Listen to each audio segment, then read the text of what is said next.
நீನು ball குடிச்சியா?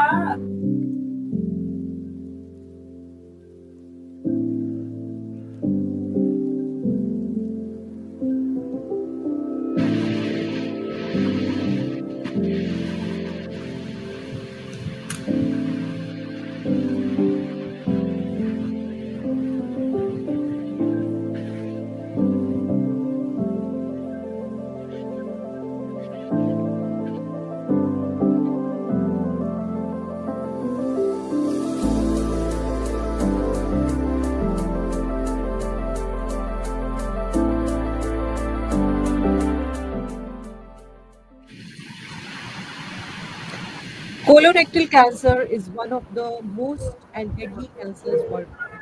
It often begins as benign polyp and in colon and rectum, which in turn cancers over time. In India, the 5-year survival rate remains below 40%, largely due to late diagnosis. Symptoms like change in the bowel habit, frequent bleeding, unexplained weight loss, and fatigue often go unnoticed until the disease has. Early detection through screening methods such as colonoscopy and stool tests significantly improve survival rates. Diagnoses include imaging, biopsy, and molecular testing, while treatment options are surgery, chemotherapy, radiation, and targeted therapy. Lifestyle changes, including healthy diet and regular exercise, can help reduce the risk. As a part of Colorectal Awareness Month, Voice of Healthcare, in collaboration with Merck, is hosting this special session, a dialogue on colorectal cancer. This initiative aims to raise awareness, educate the public on prevention, and encourage timely screening to improve outcomes and save lives. To discuss this, we have with us Professor Atul Sharma, Vice Chairman, Medical Oncology, Max Healthcare, Delhi. Welcome, Dr. Atul. Dr. S. Subramanian, Founder, Chairman, and Managing Director, NHOD, Senior Medical Oncologist, VX Hospital, Chennai. Welcome, Dr. Subramanian. Dr. Mounika Boppana, Consultant Medical Oncologist, Krishna Institute of Medical Sciences, KIMS, Hyderabad. Welcome, Dr. Mounika. Dr. Abhishek Anand, Senior Consultant and HOD Medical Oncology, Paras HMRI Hospital, Patna. Welcome, Dr. Abhishek. Thank you. Dimple Parmar, Founder and CEO, Zen and Onco. Welcome, Dimple. Thank you.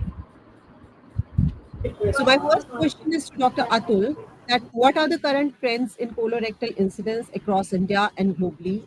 Are we seeing a shift in age demographics?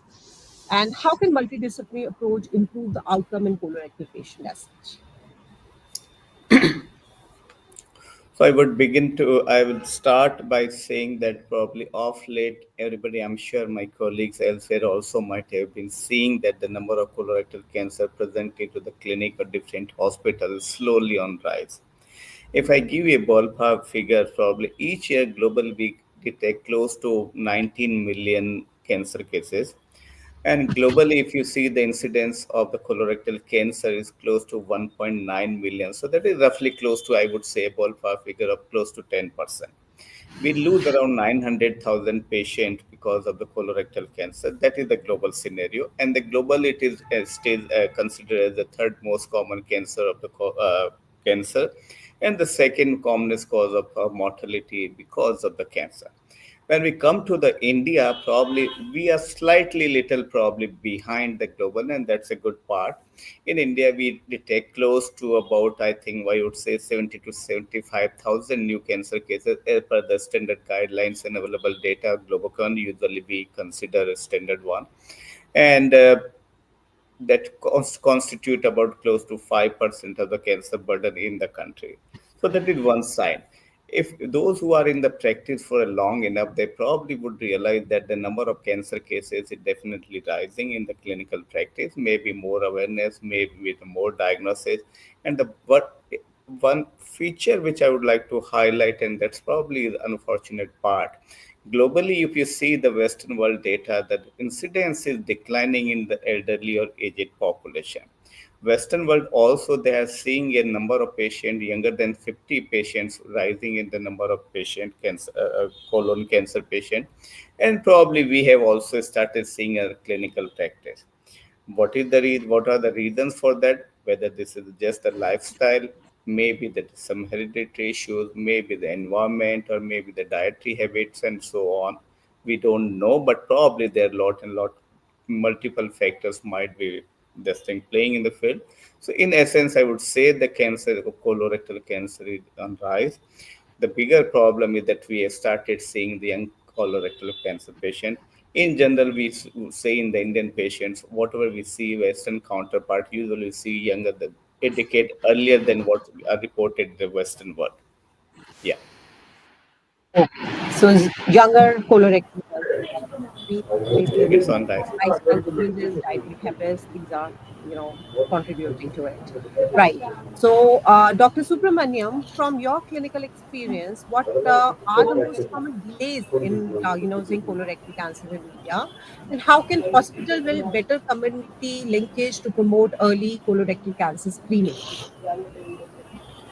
Yes, as Professor Sharma has mentioned, this is becoming a more common cancer in our parts of the world also. Awareness of this type of cancer is lacking, and the common symptoms of colorectal cancer are alteration in bowel habits, bleeding per rectum, abdominal pain, loss of weight, and anemia. So, usually people ignore these symptoms to start with. That's one of the main thing. Suppose there is a bleeding per rectum, they will say it is fine. So that way they just ignore the early symptoms of colorectal cancer. The other thing also, the family physicians, they also think that it is due to some other mechanism. So the diagnosis is generally delayed. The third factor is the children are somewhere and the parents are in some other place, and the parents when developing a colorectal cancer, they don't want to disturb the children, so they don't want to inform these symptoms of the colorectal cancer in the early stage. That I have seen very often, that they just ignore and don't reveal the problem to their children. This is another factor. But in general, we require uh, awareness programs among the public so that this can be diagnosed at an early stage. We all know early stage cancer in general and colorectal cancer in particular is a curable condition. Right. Right, sir. So, bleeding per rectum is a common symptom which is often ignored, maybe the stigma around it, and we should increase the awareness and bring more and more people to get them screened early. Right. Right. Dr. Monica, as a medical oncologist working in a tertiary care setting, what are the biggest challenges you see in patient presenting with late stage colorectal cancer? And how can we integrate cancer genetics or risk profiling in colorectal screening in high risk population? So the biggest challenges that we see when we are dealing with the patients who come with advanced stage colorectal cancer, one is that their general condition and nutritional status is very much deteriorated by the time they reach us because of, again, lack of awareness, late diagnosis, and they keep using a lot of other medication, alternative medicines in their local places for a very long time before they come to us. So the disease is quite advanced, especially when there are multiple liver metastases. When the disease has spread to other organs, it can lead to a quick deterioration in the general condition. And patients also have intestinal obstruction. They'll be having a lot of blood loss, their hemoglobin goes down. So for various reasons, they become quite compromised. They may not have that fitness. Even younger individuals many a times don't have fitness because of delay in approaching the tertiary care center. So this is one major challenge that we face. The second major challenge is finances, because we have quite a few targeted therapy drugs which are available, which have added to some extent. It's not like they've made a very big impact on survival, but we do have medication which have in that there is a small percentage of population for each drug which benefits a lot from that drug, in addition to the usual chemotherapy regimens that we give. Most of our patients are not able to even afford the palliative chemotherapy, the usual regimen, the routine regimens that we use, the chemotherapy regimens also is very challenging, especially patients who come from very remote villages and very the remote parts of the country or our local area. Many patients who come to me come from that kind of communities where it's very difficult for them to afford even the normal chemotherapy. So in them, we are unable to offer them the benefits of these other drugs like the immunotherapy agents as well as the targeted therapy agents. The testing itself is expensive, but yes, with the help of the integration between the diagnostic labs and the pharma companies, we are able to offer these tests to them at a much lesser cost. So that way, the cost of testing gets reduced. But even if we know the genetic information, the treatment pertaining to that, we are unable to deliver for most of the patients. And coming to this, so these two are, I see, as a major challenges. One is finances, and the other is the deteriorated general condition of the patient. And then the second question, that is integrating, cancer genetics and risk profiling into colorectal cancer screening for high risk population. This is very important because it helps us in targeting the right subset of the general population. That is the people who are at a much higher risk of developing colorectal cancer as compared to the rest of the population. So, for this, identifying the high risk individuals is very important, and this happens from day one. Whenever we have a colorectal cancer patient, we take a good family history if anybody else in the family has had that, and then if there is any other family member or there is a indication of some kind of a familial trend going on, then that triggers us to go on for genetic testing. So there are certain genetic syndromes like the Lynch syndrome and adenomatous polyposis coli, the APC gene mutation, which can cause multiple polyps in the colon, and it almost has a 100% lifetime risk of developing colorectal cancer. So we are trying to identify whether there is any family history of this kind of a trend, and similarly on their colonoscopy picture also, if there are multiple polyps in the colon and the entire colon, then that is an indicator that there may be an APC gene mutation. So we need to investigate in that direction. So we take a family history, we identify whether there is any genetic predisposition, any familial hereditary trend that is going on. And then we have now that we are integrating AI more and more with oncology. There are a lot of risk prediction models. So we have there are multiple genetic scores which can be done, where the common genetic variants which can contribute to a higher risk of developing lifetime risk of developing colorectal cancer. So there are models to predict that, and there are genetic testings for that. So it's a blood sample that is required from the patient or the family members in order to do this. Similarly, based on environmental and lifestyle factors, also we can identify the high risk individuals, and then we can tailor the screening to these high risk population, especially when there is once a genetic risk is identified with the help of blood tests after having taken a proper family history. It's not like we do genetic testing for each and every colorectal cancer patient. If somebody comes in the age of 70 years with colorectal cancer with absolutely no family history, single tumor, no more polyps in the colon, then there is a very less chance that it's a genetically driven cancer. So that way we need to identify the high risk individuals, do the genetic testing in them, and in those who have a genetic predisposition to colorectal cancer, the screening needs to be much more stringent. It has to start at an earlier age.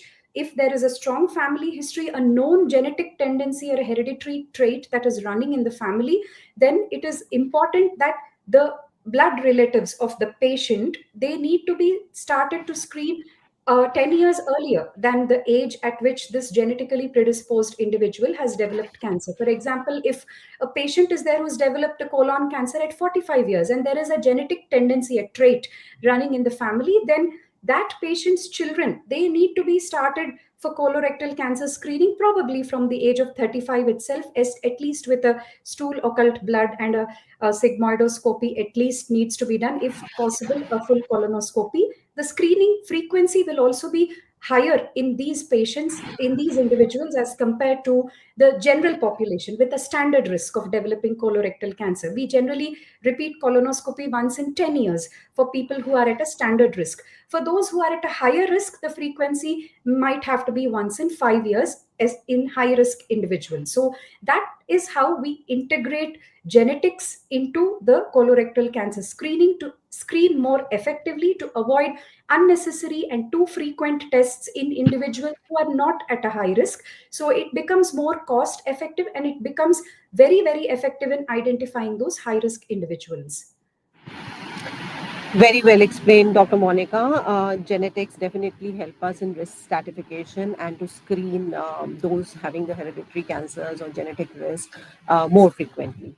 Dr. Abhishek, you are working in a key regional oncology center in Eastern India. What are the specific awareness and accessibility gaps you observe in colorectal diagnosis, cancer diagnosis, and treatment in your region? And what strategies can public hospitals adopt to improve outcomes in tier 2 and tier 3? So there is a definite gap if we talk about screening programs, diagnosis, as well as in the treatment part of colorectal cancer. If we start with the screening program, so we are actually, the population of India is not aware of what screening is and what are the risk factors of colorectal cancer. Apart from that, they are also not aware of what are the screening methods for colorectal cancer.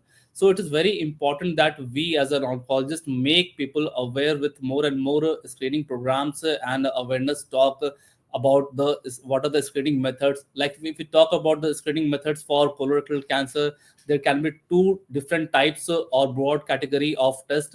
First one is the stool based test that include the fecal immunochemical test, that test for the blood in the stool. Then we have got the guaic based fecal occult blood test. Then stool DNA test is also there.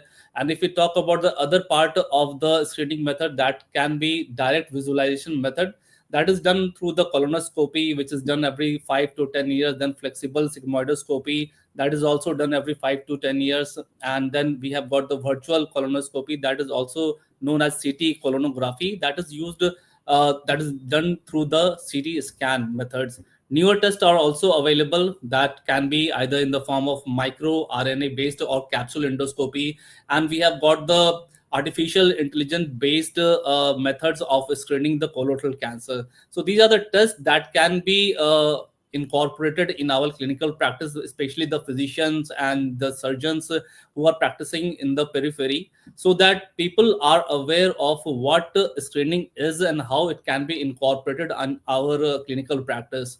Apart from that, it is also very important to promote the healthy lifestyle, then expand the screening methods also. So it is very important that we expand or promote the non-invasive test, like it is not very feasible to do the colonoscopy or CT colonography everywhere. So it is important that we do the non-invasive test, like fecal stool occult blood in the stool. That is important, that can be done. So it is also important we train our technicians and pathologists about these tests. Capsule endoscopy is one such test that can be done, and that is also non-invasive. And also we have to develop one Indian guideline for screening of colorectal cancer, and that can be in the form of national program for screening. We have to also be assured of the quality, how good quality we are providing for the screening methods. Data management should be there. Then early institutional support should be given to the patients who are detected of polyp or any form of abnormality in the colonoscopy. And cross departmental relationship, that is also important, because colonoscopy or any CT colonography is done by some other specialists like a gastroenterologist or radiologist. And it is important that we refer these patients to particular specialty like oncologist or gastrosurgeon, or maybe gastroenterologist if the radiology are doing these kind of tests, so that further investigation and further treatment for these patients can be done. Also, it is very important that we take care of the cost and access of these screening methods, because in Indian population it is very important that we take care of these poor people. And so we also urge our government that, like Ayushman Bharat, it has incorporated many of the chemotherapy protocols in the Ayushman Bharat scheme, and many of the cancer patients are getting benefited by these Ayushman schemes. So the screening method and many of the diagnostic tests that can diagnose colorectal cancer at an early stage should be also incorporated in such schemes, either in the government schemes or any of the schemes that is very much available state wise. So it is very important that we take care of a patient through proper screening methods that can be slightly different if we compare with the Western culture. And regarding the treatment part, it is almost the same, and we should be making population and patients aware that treatment of any colorectal cancer is available with us, either in the form of surgery or in the form of chemotherapy or in the form of radiation therapy, or along with that we have got newer target therapy and immunotherapy as well for the advanced stage colorectal cancer patients. And many of these cancer patients are not aware of that such kind of treatments are available with us, and many of the patients are being cured of colorectal cancer, especially if they are diagnosed in the early stage. And even in the advanced stage, many of the patients are living a normal life, symptom free life. That is more than enough if we compare like 15 or 20 years back from now. Right. So I think late presentation is definitely needs to be addressed, and early screening and screening through simple occult blood in the stool and colonoscopy. These are the methods by which we can early detect it and address it. And of course, we have to address the financial problems as well. I would like to ask Dimple that your personal experience as a caregiver to your late husband Nitesh, who battled stage 4 colorectal cancer, led you to establish Love Heals Cancer and Zen Onco. How did this journey shape your mission to support cancer patients and their families? Thanks, Dr. Manisha. So my journey started when I was studying at IIM Calcutta, and one of my friend Nitesh had colorectal cancer. It was in the rectal part of it, and we were unaware that how critical, serious it can get. We thought it's stage third, and he was also got diagnosed 4 or 5 months later. Then he had started showing initial symptoms. Um, uh, there were symptoms of cancer like weight loss, constipation, and pain, sleeplessness, and many other things. So by the time he was diagnosed, already 5 months, and we went through the whole journey together: radiation, chemo, surgery, while we were studying, and we came closer in the same journey, fell in love. We graduated, and the same day we got engaged. Thought we'll start a new journey together. But at the same time, just few weeks later, his cancer came back, and this time doctor said that he has 6 months to live. It was metastasized throughout the body. That came as a big shock because after completing the treatment, we didn't see it coming, and I wanted to do everything possible in this world to help him, save him. With the faith, I got married to him, and then we also thousands of people supported us. We went to US for clinical trials and alternative treatment and integrative treatment, many others. Sadly, he was very young, 25 years of age, and the side effects were too bad. So we lost him within 8 months. And that was the time when I realized that there are millions of people who are going through this journey who may not have that kind of ecosystem, support system. And if I can, so the entire journey transformed my life experiences, and I found my purpose to this life to dedicate this to help other cancer patients. So with that mission, I started Love Heals Cancer NGO, and with NGO, I also started Zen Onco, which is integrative oncology platform, focusing on the quality of life for cancer patients. So it's a digital platform where we support patients through end to end, through medical treatment, counseling, palliative care, side effects management, peer to peer support groups, and we have also launched Zen Onco Cancer Care mobile application. And in the same journey, 1 year back, we have started a cancer care hospital in Varanasi. So vision is to have tier 2 focused cancer care super specialty chains, so that, and there we are doing early detection screening at the same time mainstream cancer treatment. So this journey shaped up my experience, my whole journey to be able to dedicate for this noble cause to give hope and support to millions of other cancer patients. That is a very good thought. And I also believe that for many colorectal patients living with a colostomy bag post surgery brings not only a physical adjustment but also emotional and psychological challenges. including body image concerns, intimacy issues.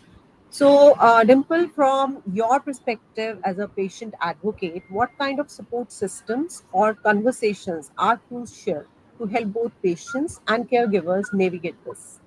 That's very important question, Dr. Manisha, because we went through the exact similar journey when doctor disclosed that Nitesh will have a permanent colostomy bag. He actually cancelled his surgery because he said, I would rather die than living with this bag, because we didn't know what it is and how life will change with this. So it took us lots of counseling attempts and going talking to other survivors and understanding that it's completely normal. We will get adjust to this, and more than patient, it's also equally important for caregiver, especially when it's the spouse, to understand that for them it has to be very normalized, that it's a part of life, how there are certain experiences change our life and we just get to live with it in a different way. So it took us 1 month to understand. It was me who used to counsel Nitesh a lot, that I'm there with you, nothing is going to change, we'll get through it together. So I believe caregiver plays a very important role in how they normalize this entire experience with patients. And in my experience as a running this organization, I have seen several patients who come up with this. So I think peer-to-peer support groups doing counseling around that, how this bag after a few weeks or few months it will be completely normal, and you can do all the things that you were doing earlier, like swimming or playing or even having those intimacy or self image, because those are the major issues that people feel that they may not be able to be comfortable with it ever again. And caregiver also at times find it very challenging to live with the smell, or bag can leak anytime or things like that. So I think proper counseling, not just in terms of it's okay to live with the bag, but also how to manage the bag and how to reach out for the help at the right time if something goes bad. And having that support system very easily handily available will be really helpful. And I've seen that patients who are counseled well, they were at ease, and then they also accepted this and went with it in a very normal way. Right, Dimple. That's so good to know that that can be taken care of, and emotional support by family members is crucial to navigate this journey. So, I would like to ask my audience that how many of you knew that a simple stool test or colonoscopy could save your life? If yes, and if you have learned something, drop a like button in the chat that you have learned something new. So, Dr. Atul, what are new treatment modalities that are emerging for colorectal cancer, especially for advanced stages?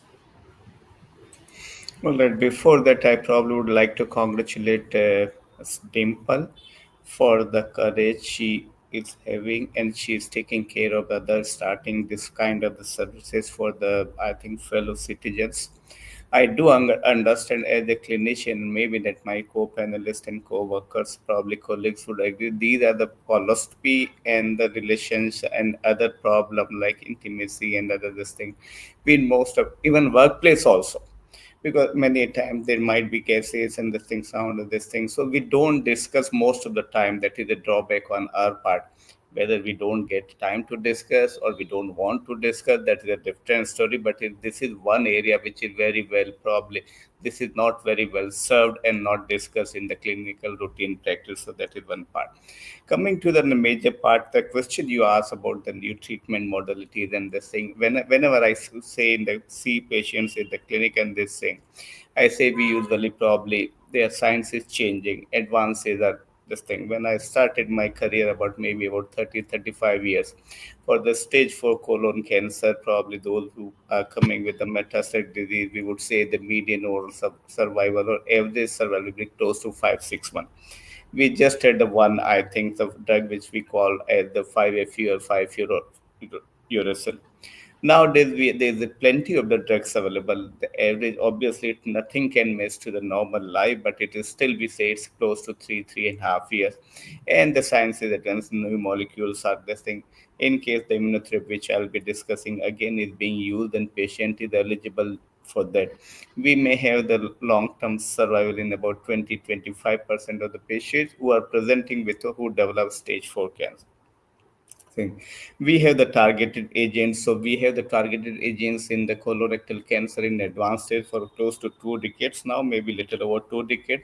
There are two molecules, cetuximab and the thing bevacizumab, very widely used. We have another molecule, the panitumumab. Both are easily available. Companies over a period of time have reduced the cost also, but still probably, so if somebody has to pay out of pocket or use the out of pocket expenses, it may not be, I think, very viable because costs are still very high. We have the, I think the chemotherapy drugs are there are three main molecules which are available for last 20-25 years now. And latest last but and this thing now we have this thing's immunotherapy. So small subset of the patients colorectal cancer, about 5% in the advanced stage, and probably maybe close to 10% in the localized disease. This thing may have something which suggests that these patients will be more likely to be responding to immunotherapy. And we have certain tests which can identify those patients, and we can use immunotherapy. And immunotherapy is something which probably in last 5 to 10 years is changing the game, is a game changer in the oncology, I would say that. Now we have the number of the immunotherapy drugs available, and also the more important, I don't know whether you have the next question or not, but we have the precision oncology or molecular oncology also. By doing genomic analysis, by examining 600 to 700 genes of an individual, either through the tissue sample, biopsy, or the blood, we can identify certain genes which may have a targetable drug available to us. It may be oral tablet, it may be chemotherapy, it may be immunotherapy, it may be something different or some other agents also. Over to Right, you. sir. Right, sir. So there are genomic tests available, and with the help of those, you can tailor the treatment. And I would like to ask Dr. Subramaniam that how can smaller hospital adopt these newer diagnostic technologies which we are discussing, like molecular testing and liquid biopsy in colorectal cancer? And what role do tele-oncology play in bridging the care gaps in underserved areas? Yes, it actually it boils down to awareness that the molecular testing, liquid biopsies are all available, which will have an impact on the management of advanced colorectal cancers. So, the doctors in the smaller hospitals should know that the genetic mutation is an important plays an important role in the management of these cases, and there are many uh, genetic labs available in India, uh, core diagnostic, core based diagnostic, data genetics, and many other. So it is simple just to send the block or the blood for the genetic testing, so that we know the type of mutation the patient has, and they may have KRAS mutation. In that case, we may not be able to use a targeted drug like cetuximab. If the KRAS and NRAS are wild type, then we can use cetuximab, and we can also use bevacizumab, which is the other target that's available. About 10% of the cases, they have HER2 mutation. In that situation, we'll be using trastuzumab and many other HER2 anti-drugs. So this way, the outlook for the advanced colorectal cancer is very much improved. In an advanced stage 4 cancer, with simple chemotherapy, we may be able to prolong their life only for about 1.5 years. Whereas with the addition of targeted drugs, we are able to prolong up to 4 years. That's an added advantage. A small percentage of patients harbor PD-L1 scoring, and in that case, they will be benefited by the use of immunotherapy. It's not as common as in the lung or melanoma, but still a small percentage of colorectal cancer still harbor uh, uh, immunotherapy as an important option. And we have to educate the doctors and the educated public that genetic testing can be done by the various labs only by sending the tissue, the fluorescent blocks, or the blood for testing these genetic mutations. And it's only a question of money, not everybody can afford it, but Indian companies are now coming out with many discounts. So majority of middle income group should be able to afford this type of genetic testing. So it just needs an awareness among the doctors that this test is available and can be done by sending it to the genetic labs. Coming to teleradiotherapy, now we have many oncologists all over the uh, country, but generally they are all uh, crowded in and around the cities. So the underserved areas, villages, they may not be able to get the specialist opinion. But this can be avoided by promoting teleradiation or video consulting. So we have to tell the doctors in that locality as well as the hospitals, and we can have meetings with IMA as well as CME programs highlighting that tele consultation is available, and that way the patients are benefited by the specialist advice. Uh, Nowadays, with everyone has a, a cell phone, so it is easy to communicate with the doctors or with the specialist through proper appointments, and this is properly done in many cancer hospitals. It goes a long way in the management of colorectal cancer as well as many other cancers by serving the poor as well as those people who are in the villages. I think this is the modern uh, technology advancement.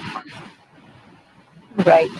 So awareness is the key, and I believe that tests are available, as you have told that PDL1 scores are available, and it can be done on the tumor tissue and guide the treatment well. And definitely, telemedicine helps us to reach rural and underserved areas.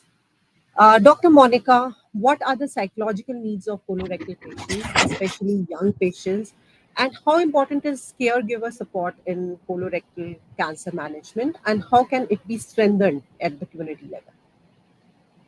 Yeah, the psychological needs of colorectal cancer patients. First of all, the diagnosis itself is a big blow to most of them, especially when we are dealing with young colorectal cancer patients. And we are seeing a very alarming trend in our country where we are seeing increasingly younger patients developing colorectal cancer.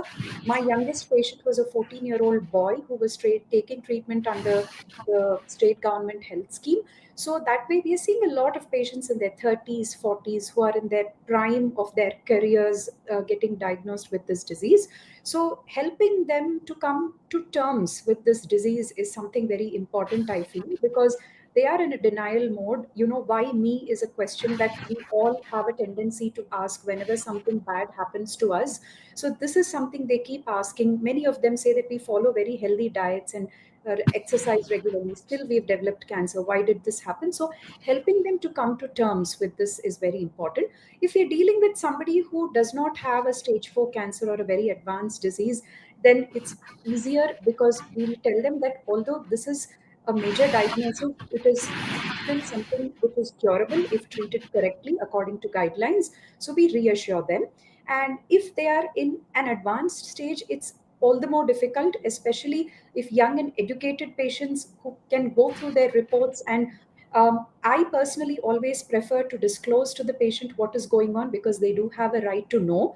But many times, family members tell us not to tell the diagnosis in totality to the patient. They tell us you can just tell that there is a diagnosis of colorectal cancer, but it is curable.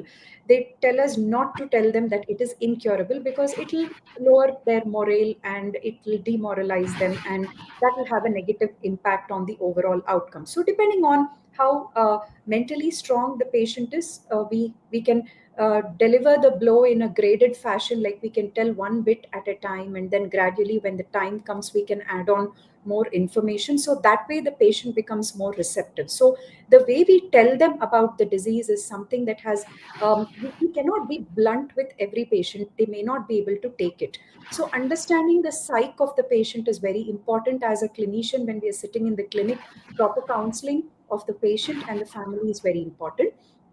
And the other thing is, whether it's men or women, young colorectal cancer patients, they are in their, as I said, they're in the prime of their careers. They may be the only breadwinner for their family. So a lot of adjustments have to happen socially. So obviously, they are also emotionally in a turmoil. They may not be able to work. The medication and the various treatments, including the surgery, radiation, medication, they may leave them incapacitated for some time. Like post surgery, they'll need time to recover. During chemos, they'll have some problems. So they may not be able to work. If they are agriculturists, they may not be able to do manual labor for quite some time. If they are like software engineers, many of my patients are able to manage their work because they can work from home. So it is less strenuous as compared to working outdoors. So that way, they need to do a lot of adjustments. And if it is a woman, a homemaker who's taking care of the entire household activities and kids, obviously they may not be able to do their duties to their fullest extent. So a lot of family support is needed for such patients. And as Atul sir has rightly said, people who have stoma, a lot of support and understanding even at the workplace is very important, because the family members may have a depth of understanding at workplace. The colleagues, the kind of support that they give also plays a very important role. So they need a lot of support from colleagues at workplace, because many of our patients continue to work. They go to their offices. There are government school teachers, ayas, who continue to do their work, in between chemo cycles or after surgery. Some of them have permanent stoma. So again, the stoma issue has already been discussed by Ms. Dimple as well as Atul sir, that a lot of adjustment emotionally, mentally is needed around, in and around stoma, because there'll be intimacy issues, and then the issues of smell, and the fact that if it's a permanent stoma, the fact that they'll it is permanent, that the bag is out and there'll be stool coming out into that bag. It may leak at any time. So all these things have a lot of emotional impact on the patient. So the mind comes to terms. The thing is, initially it is a big blow, but eventually this is a God-given gift, or whatever you might call it. No matter how big the blow is, the mind comes to terms with it at some point of time. So I always tell my patients to divert their attention to other activities, like either art or music, or meditation or yoga. Exercise is a very good antidepressant. So I keep telling them to at least spend about 20 minutes in a day, focus, because the energy, a strong mind will, a strong body will again make a strong mind. So they're interdependent on each other. So if they take walks, it is very relaxing again. So that way, there are other things onto which they can divert their minds to get that emotional strength that is needed. And regarding caregiver burnout is something which is very common in oncology patients. It's not specific for colorectal cancer patients. Every cancer has its own challenges that the caregiver has to deal with. And for colorectal cancer patients, again, managing the stoma. See, stoma is not a very easy thing to handle.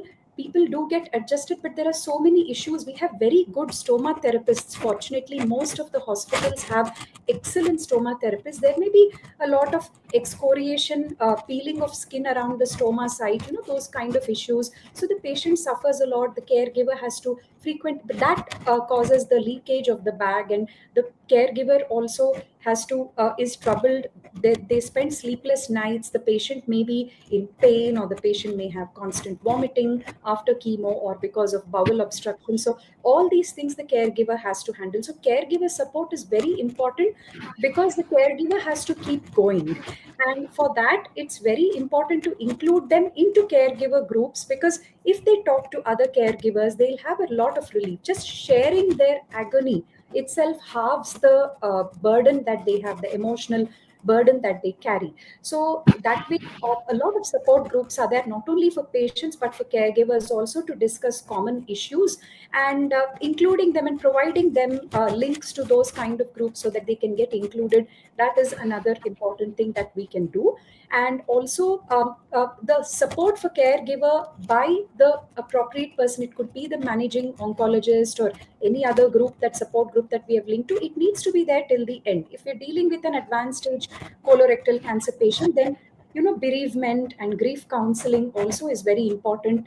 And important thing is, the caregiver has to come to a closure that they have done their best, whatever they could. They've kept their patient comfortable in the last few weeks or months of their lives, and whatever possible treatment they could do, they have done it. And it is just destiny, or it's the will of God, or whatever they might believe in, that this has happened.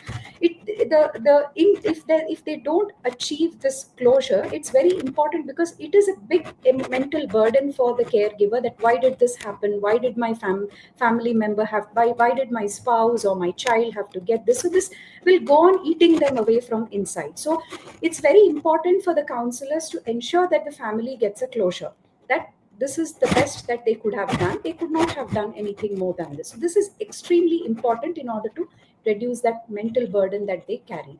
So they need emotional support, they need physical support, because somebody has to relieve them. They also need rest, they have their needs, they need to take care of their own health, they may be having their own work, their own children to take care of. So definitely hiring help, a trained nurse or somebody, everybody may not be able to afford. Again, affordability issues are also there, but taking the help of other willing family members or anybody else in the community will also help. And we need to strengthen our community, follow the Kerala model of palliative care, where they have strengthened the community members in the community, they have empowered youth in the community, and they have groups in every locality to give palliative care and relief care to any patient who has any incurable illness, not just cancer. So we need to strengthen our community that way, and identify more members who will take out some time from their daily schedule to help out such patients, so that reduces the caregiver burden. We are a long way there, but I think in small steps, hopefully one day we'll reach a point where we'll be able to reduce the caregiver burden to some extent. Rightly said, Dr. Monica, that mind and palliative care, this is an integral part of the journey, and of course stoma therapy and the groups to support that, everything is needed. Right, Dr. Abhishek, given your experience, what are some practical and scalable initiatives you would suggest for improving colorectal screening and early detection in semi-urban and rural population? And what partnership between tertiary care and primary health system create a better referral and screening model? So when we talk about the screening of colorectal cancer, it is very important that we make this screening just the general population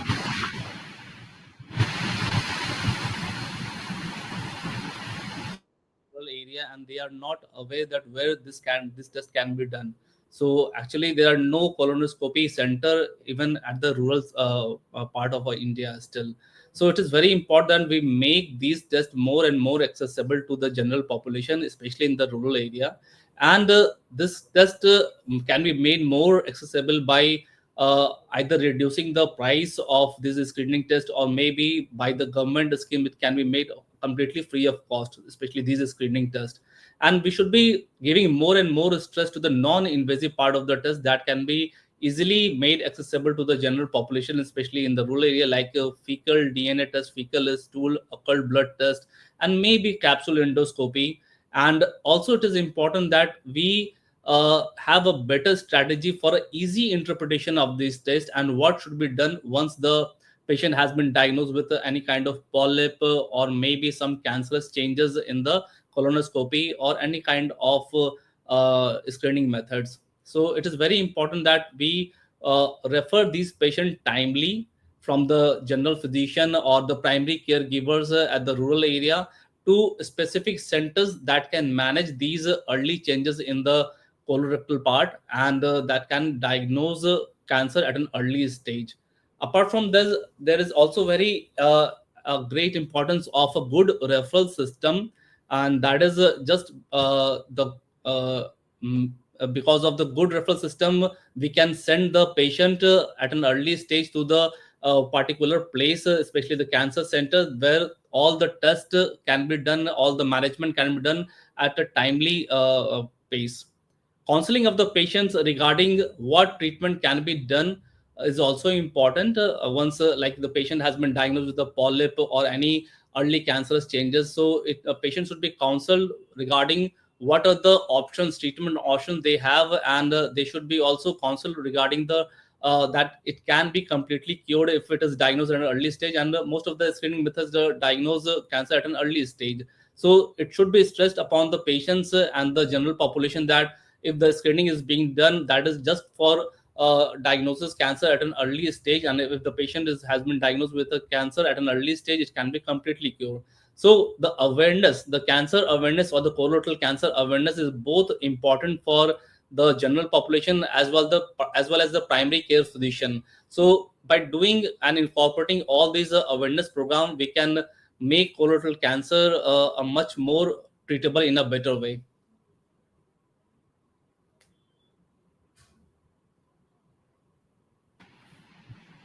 Dimple, I would like to ask you that could you elaborate on how combining conventional treatments with the complementary therapies benefit colorectal patients? Right.